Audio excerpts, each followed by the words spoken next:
Today's video is a 11-minute video from Brene Brown. We're going to talk about armor. You put on some armor, right, to protect yourself. Now, I'll put the link to the Brene Brown's video in the description, but I want you to really pay attention because it is an excerpted interview from Tim Ferriss and Brene Brown, and she dropped so many golden nuggets. But I got to get something off my chest, right?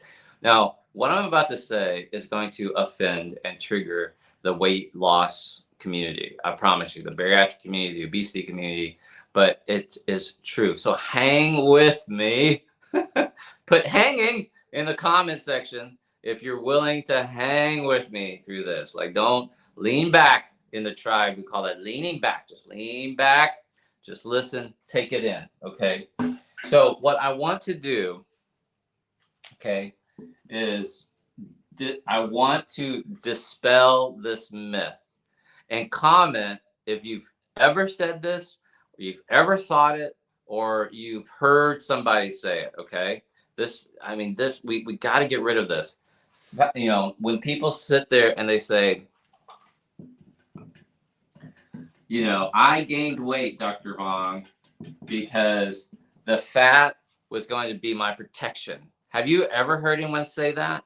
Have you ever said, like, have you ever said, you know, like, I gained weight so that people would like, I would be bigger, or people would not abuse me, or somebody would, or men would not notice me, or not whatever, right? Have you ever said that? So it's rampant in the weight loss community, bariatric community, and therapists use it. And a lot of people say that, right? Sarah, Eileen, yes. Jamie Rich, yes. You know, hanging out, yes, subconsciously, yep, right? So I want to get rid of this, you know, in the bariatric community. We got to stop saying this. It's just not true. Now, you might have thought it, and you might have heard a therapist say it. You might have been in a Facebook group where just someone said it, and you're like, oh, yeah, that's totally what I did. I gained weight as an armor. Now, listen, it's a lie. And, you know, don't get triggered. Don't get bothered. Because isn't it true? Aren't there obese people who get sexually molested? I mean, you have to admit, yes, of course there are. Aren't there obese women who get raped?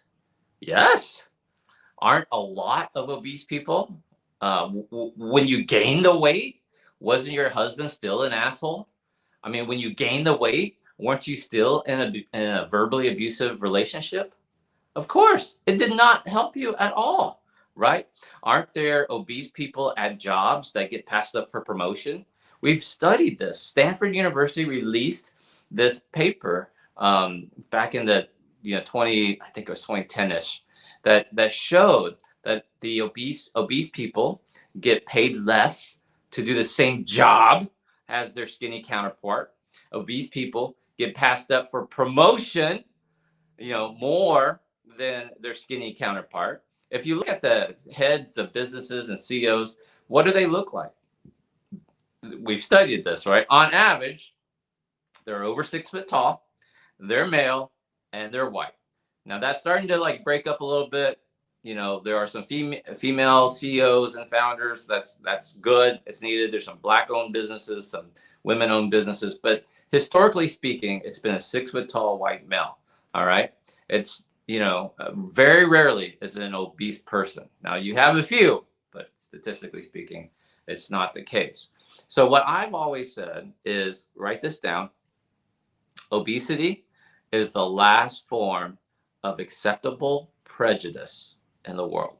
Obesity is the last form of acceptable prejudice in the world. You cannot pass up somebody for promotion because of the color of their skin. That's against the law. You cannot pay a gay person less than a straight person. That's against the law. But you can do that to an obese person. So obesity is the last form of acceptable prejudice in the world. Okay, so you're totally right. Fat does not protect you from shit. It kept happening. Now, what my problem is that we have these Facebook groups, these Instagram memes, these therapists, and these support groups where people sit around and they wallow. Listen to me. They wallow in this. Well, this is so. What's happening is they're trying to explain, like, how did you get obese? In America, it's really easy. It's just a few eating a little bit too much. It's really easy to get 30, 40 pounds overweight. But it's harder to get 100 pounds overweight. And it's really hard to get, a couple 100 pounds overweight. Now, when you start talking about My 600-Pound Life, the reason why y'all watch that show is because there's a lot of psychopathology in there. I mean, you're a really damaged person if you let yourself get that big. But let's say you get up to 100, 150, 200 pounds overweight. So you're 300 pounds, let's say, and you've got to justify. I've got to explain, how did you let yourself get this way? So you don't look bad. This is no different than when you're broke or paycheck to paycheck or stressed out. You've got to justify it. Does that make sense? Because the thing that if you were really honest with yourself and you said, and if I really said, why didn't you stop it at 20 pounds? Why didn't you stop it at 30 pounds? Why don't you stop it at 40 pounds, 50 pounds, 100 pounds? Well, when I got to 298, I finally said, enough is enough. I'm not like, wow, good for you. 298, huh? Like, why didn't you do it at 198? Why did it take to 298? And then you start justifying, oh, but Dr. V, you don't understand. Like, I grew up this way and I was abused and I was poor and I didn't have my father. You should meet my granddad. He's a psychopath. My dad was a control freak. He's a narcissist. And so what you're telling me is because you gained 150 pounds, did that protect you from your dad's narcissism? No. Did that protect you from your ex verbally abusing you? No. You see what I'm saying? So it's a lie. It's a lie we tell. Now we're spending this month of May talking about honesty. So you got to give up these lies. So what I want y'all to do for the people watching me is, like, whenever you see this in the bariatric community, you got to call people out on this bullshit, right? Like, oh no, I gained weight so no one would notice me. Are you fucking kidding? No, let's be honest. I'm very sensitive, by the way. I'm very empathic. So some people are like, what an asshole. But no, it's true. Like the notion that you're 300 pounds and you don't want people to notice you, but you can't fit into the booth. Now, listen, I love you. Comment if you've ever had this experience. You sat down and the chair broke on you. But don't notice me. Oh, nothing happened. Nothing to see here. The chair broke on me during the middle of the meeting or during the family reunion. But don't notice me. I gained weight so I wouldn't be noticed. And you're trying to walk between two tables at a restaurant, like boom, boom. Don't notice me. You're trying to walk down the aisle of the airplane. Oh, don't notice me. You're trying. Can I get a seatbelt extender? But don't notice. Don't say it out loud. Don't say it out loud. Don't notice me. I want to be a wallflower. I want to be a wallflower. Like, dude. So what we have to do is lovingly be like, like, Mary, really? Is that really why you did it?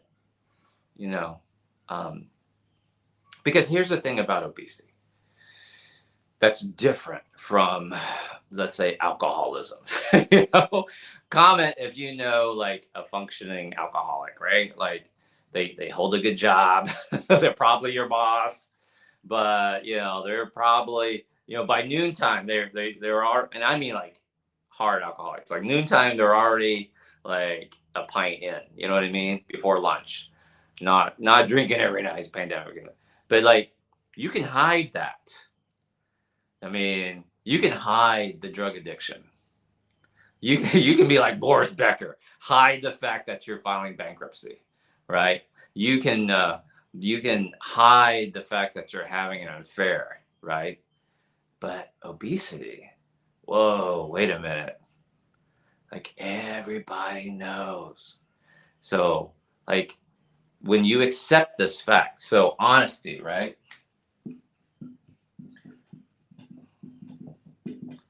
Everybody knows. Like, what? Wait a minute. Why am I waking up early to watch this shit? Everybody knows that's your tip. Yeah. Can you be honest? Can you look in the mirror and be like, dude, black is not working, dude. That black dress is not working. The muumuu, the cover up, the jacket, like, because here, if you had to be honest, right? No horizontal stripes, Dr. V. So, like, I understand. It's no different than Clearasil for a pimple. Like, you're trying to hide this. It's a blemish on your face, so you put a little extra makeup. It is like, I have this underbite, so I try not to be profile. But now I'm just kind of like, okay, fuck, I have an underbite. I have this fat nose. I have this wide Asian nose. I have these reverse eyebrows. Y'all notice that? My eyebrows are reversed. They're fat on the outside and the skinny in the middle. And I used to be like, yeah, nothing to see here. Nothing to see here. Make it skinny. I used to pinch it, like,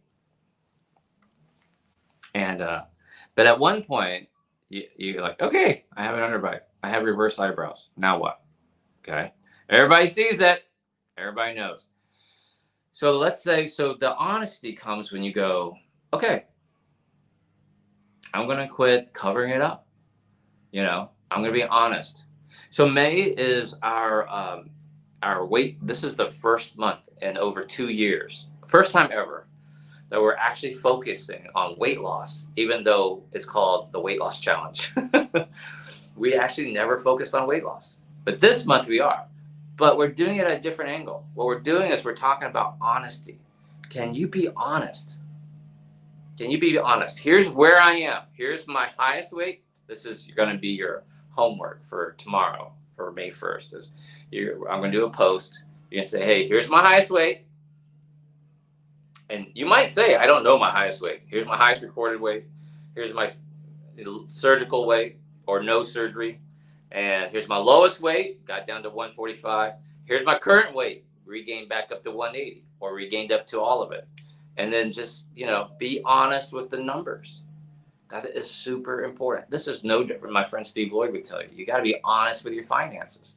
Like what does your bank account look like? If you want to change your financial life, you got to start with honesty. Honesty about here's my spending habits. Here's what's in the bank. I've got nothing in retirement or very little in retirement. I spent the insurance settlement already, or I'm halfway through the insurance settlement. Whatever it is, I blew it at the Caesar's Palace, whatever. You got to be radically honest, and that's how it starts.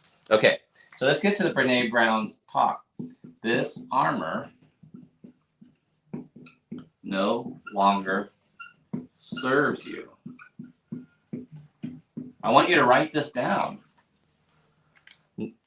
All your reasons for not being confident, all your reasons for not going out, all your insecurities, all your anxieties. Listen, I love you.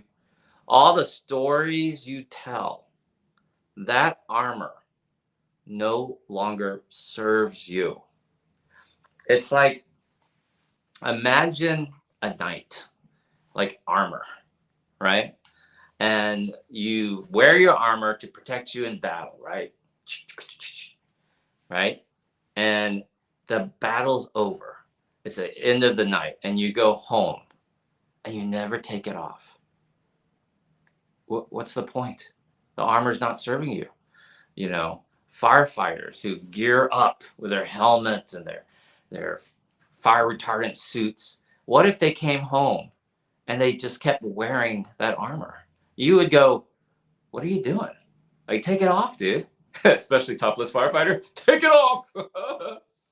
So we're doing the same thing, except in obesity. We have these reasons. Oh, I don't like the taste of water. Water has no taste. Shut up. Like, it's supposed to be clean. Oh, no, I just can't. I can't give up my diet soda. That attitude is no longer serving you. I can't control myself around carbs. That statement is so stupid because everything has carbs. Vegetables have carbs. What you're really saying is you can't control yourself around junk food. So say it like it is. I can't control myself around junk food. To which then I would say, really? Why not? Oh, I just blah, blah, blah. So let me look. What's your favorite? Let's it's April. It's that time of year. Your number one drug dealer, your number one salespeople, the strongest sales force in the world is about to launch on your ass. It's called Girl Scout cookies. The Girl Scouts are out. What's your favorite Girl Scout cookie? Oh, Thin Mints. They don't work. Coke Samoas. Love me some Samoas, Dr. V. Okay. You put some Samoas on the table. Okay. All right. A full big thing. Oreos. We had this joke. I did a line of Oreos. You line up the whole line of Oreos. You do a whole line. Okay. So your Samoas are sitting on the table. Now what? How did they miraculously jump into your mouth? Do they just like just float up off the table and circle your head? Like wherever you go to the bathroom, the Samoas are traveling around your head. You go up to bed. No, Dr. V, I'm going to bed. And the Samoas are circling above your head, and you start snoring, and the Samoas like find their way into your mouth. Like, no. My dad used to say this about, before he died. He was, when I was in college, he took me to one day to dinner, and he says, "What do you think of money?" I said, "I don't know. I like it." And he puts a dollar bill on the table, and he says, "Is this thing a good thing or a bad thing?" And I said, "Good." He goes, "No, it doesn't care. It's neither. It's just going to sit on the table. It's you who's the problem." I'm like, ah. Like how you use it, your attitude towards the dollar. Do you take care of it? Do you make it have babies? More dollars? Do you spend it on junk? Or do you spend it on your future? Do you invest in yourself? Or do you invest in purses? Not me. I wasn't. I mean, people new to me are like, he talked about topless firemen and now he's talking about purses. No. So it's the same thing. The cookie just sits there. It's you. You're the problem. And all your reasons and all your stories no longer serve you. So what Brene Brown says in today's video, that is so awesome. She says the universe comes down, puts her hands on your shoulder, and says, "I'm not fucking around." So I'm not effing around. Universe. I'm not fucking around anymore. You're halfway through life. You're halfway to dead. What are you waiting on? What are you doing? Yesterday's video, Carolyn Myers says, angel comes down from heaven and says, "What do you want? You've been bopping around. Half your life is gone. What is it you want? You've been knocking around down here on earth." And you say, "I need to know this thing. I need to know why my dad left me when I was 2. I need to know why my ex was abusive. I need to know why this happened. Why did my mom die of cancer? Why did the hospital or the nursing home let my grandmother fall and die?" And the angel says, "Because it did. Because it happened. Or because this person was damaged. Or this person was, abused himself or herself. So what? Now what? Now what?" So now you know. You know why your dad left you. You know why your grandpa abused you. You know why you were passed up for the promotion. Now what? So what? Now what? Now what are you going to do? So in today's video, the universe comes down and says, "I'm not fucking around. You're halfway to dead. This armor no longer serves you. What you've been holding on to, your reasons, got you everything you see around you. Like, look around you right now. Everything, this whiteboard, this house, this piano I can't play, my guitar that I can't play, this O-ring light, you know, it's all based on choices that you've made. Your whole life has led you here. My husband's an asshole. You said I do. You could have ran. But no. We had a fairy tale wedding. So what? No such thing. And they lived happily ever after. No, they don't. It's fucking work. You got to work. What's your problem? Universe says, you're halfway to dead. Now what? You know? And then the universe says, listen, this armor you have on you no longer serves you. Because here's the problem. Armor, while it might have protected you, might have made you feel better in the moment when you were hurting, when you were going through your divorce and it felt good to overeat, or have a pasta coma, have a food coma zona. Comment if you're a pasta girl or guy and you just like a big bowl of pasta and then just kind of like fall asleep, you know, a pasta coma. So this armor, while it might have protected you a little bit, also keeps out your gifts. Whoa! Dude! It's not just protecting you from the good stuff, from the bad stuff. It's also keeping out the good stuff. Can I have an aha here? The armor, your reasons, and by armor, I mean your reasons, your excuses, your stories. It's also keeping out the good shit.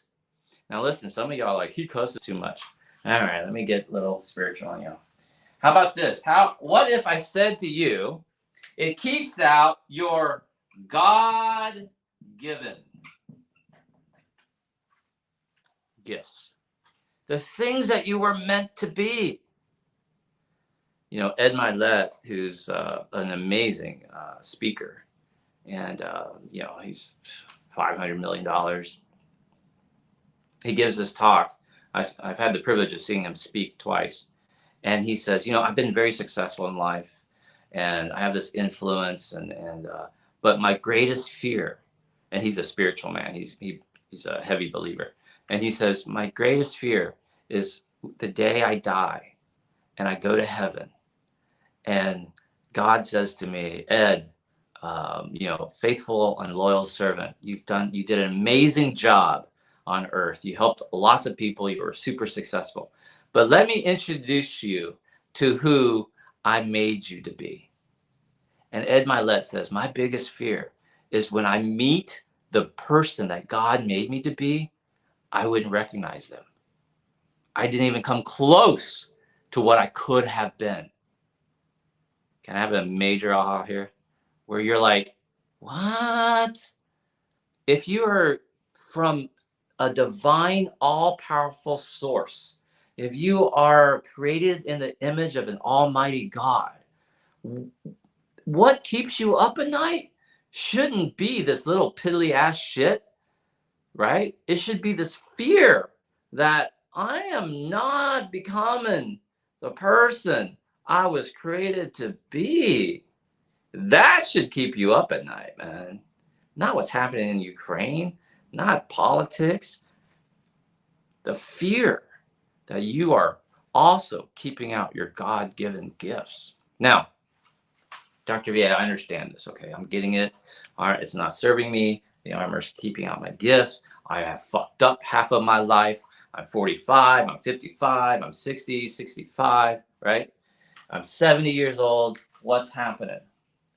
How do I get rid of this armor? Now, Brene Brown, in a different video, what she's known for is this.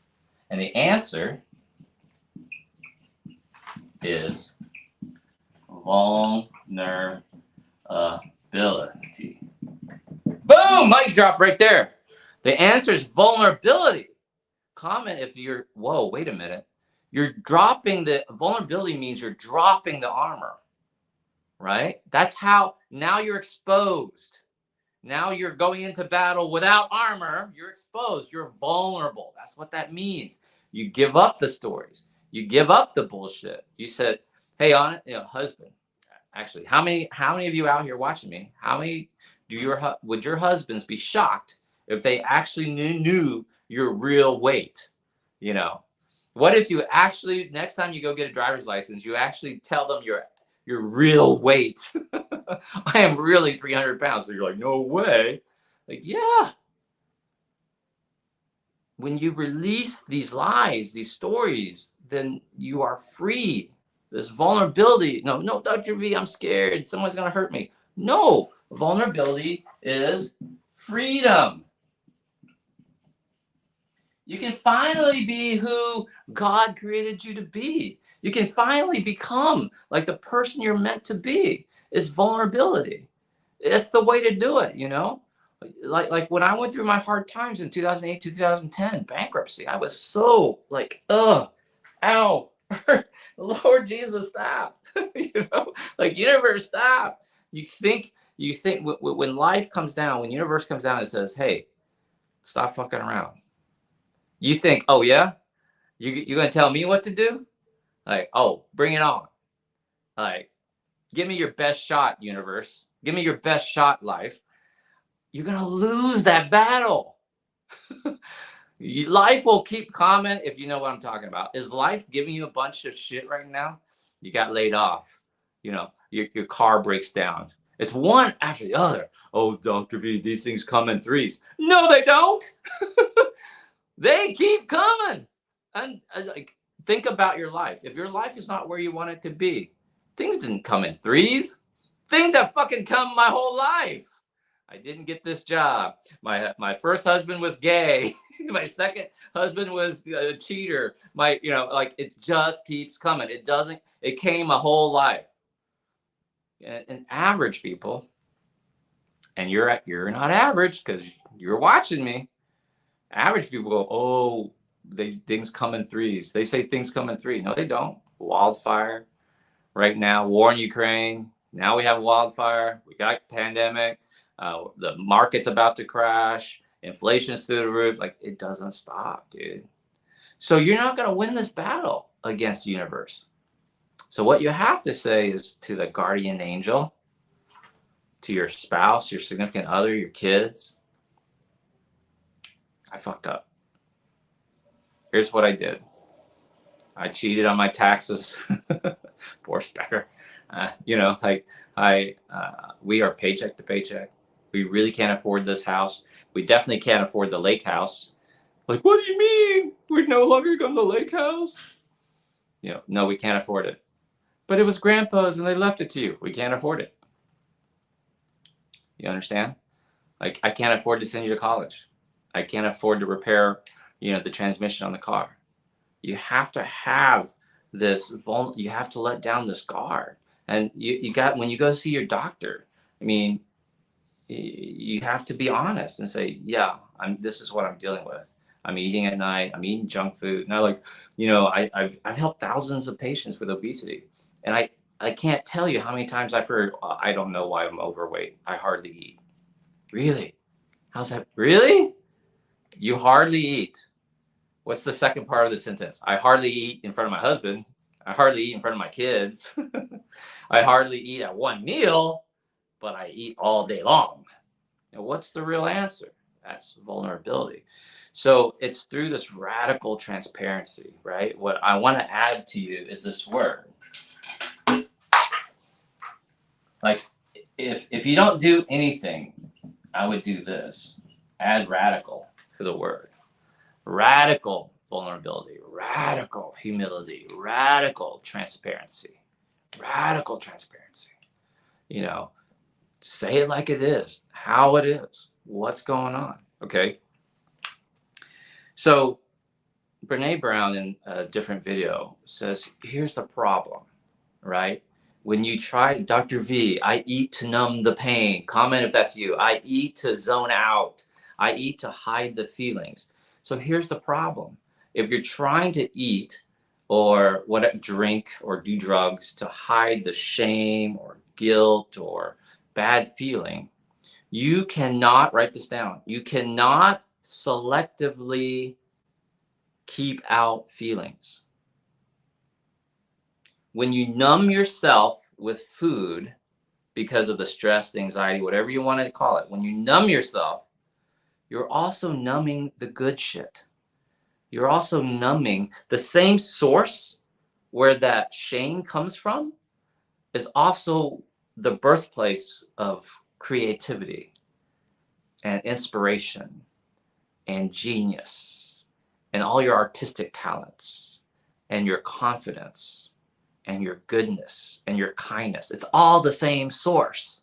So the second you start numbing out, comment if you know what I'm saying, because you're starting to say, whoa, wait a minute. Your whole life, you were trying to numb out feeling bad or the history of abuse. And now looking back, you go, you know what? I really wasn't there for my kids. I really couldn't play. I really wasn't intimate with my partner. I really wasn't, I tired out easily. I really couldn't keep up. I really couldn't do all the things because I numbed out all the good stuff.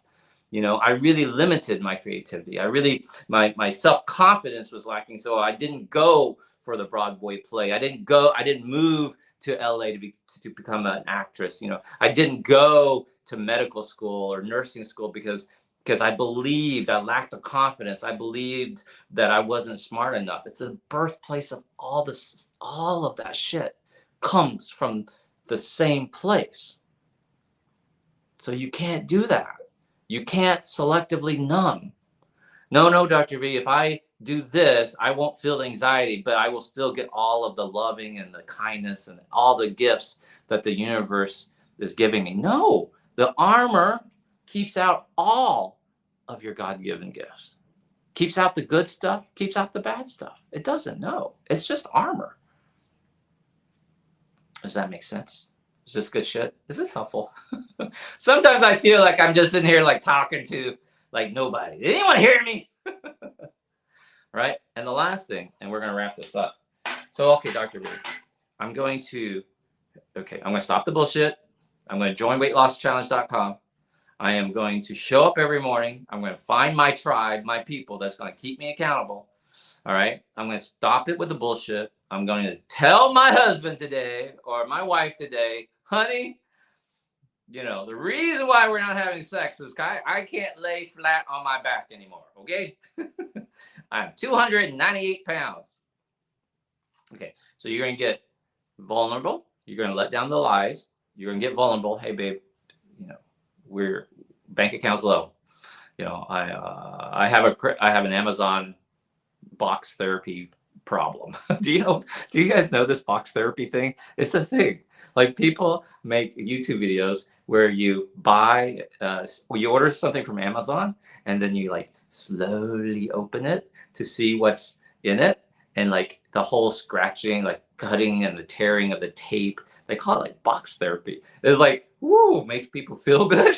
And open it up. And it's like, look, hey, what's in the box today? Okay. So honey, I have a box therapy problem. I've been buying way too much. Okay. So then you let down the armor. You bring up the vulnerability, right? You dial up the vulnerability. You say, okay, Lord, I'm opening up myself to your gifts. Okay, universe, my way doesn't work. Chill out, universe. I got it. I'm hearing you, right?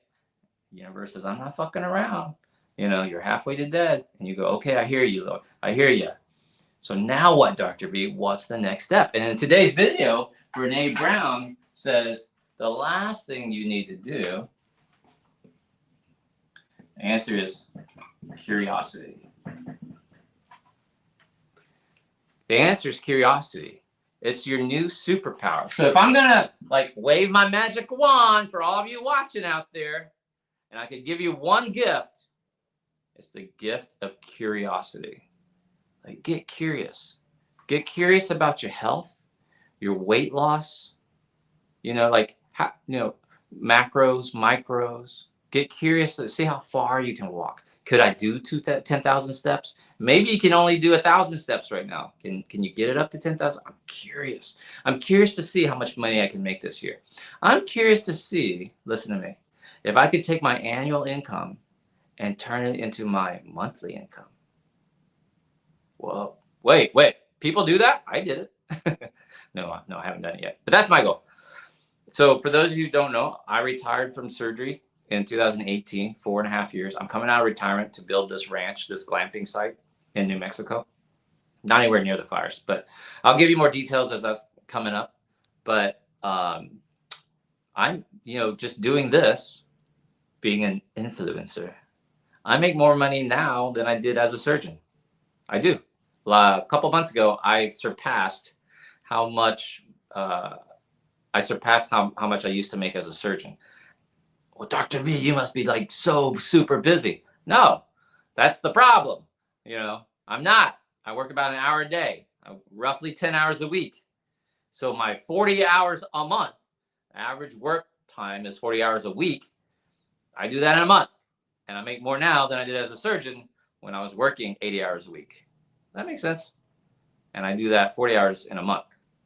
So, and why am I telling you that? Curiosity. Okay, so curiosity is your new superpower. Now listen, I don't know where you are in life right now. I don't know where this video finds you today. You might be doing the best ever. You might be struggling. You might be dealing with some shit with the pandemic and maybe a bad cancer diagnosis. I don't know where this video finds you today, but I know because you're watching me, you are, you're not average. You've got gifts inside of you. You're not a quitter. And if I could give you the gift, the Dr. V gift of one thing, it would be the gift of curiosity. Think of it as your superpower. Do the Superman stance, like boom, you stand up tall, hands on your waist, and ta-da, the Wonder Woman pose. That's your new superpower, curiosity. Let's see what I can do. Let's see how many push-ups I can do. Let's see how far I can swim or bike. Let's see how much money I can make. Let's see how many laughs and jokes I can tell. Let's see how many experiences I can do. Let me see how far I can travel. Let me see how good I can do at work. Let me see how many phone calls I can make at work. Let me see how many projects I can close or wrap up. Curiosity. What's the record? What's the record of sales in my organization? Oh, well, Mary Kay did, she sold, $40,000 last month. Oh, let me see if I can do 41. Dr. V, life's not a competition. You shouldn't make it so, dude, shut up. That's why your life sucks.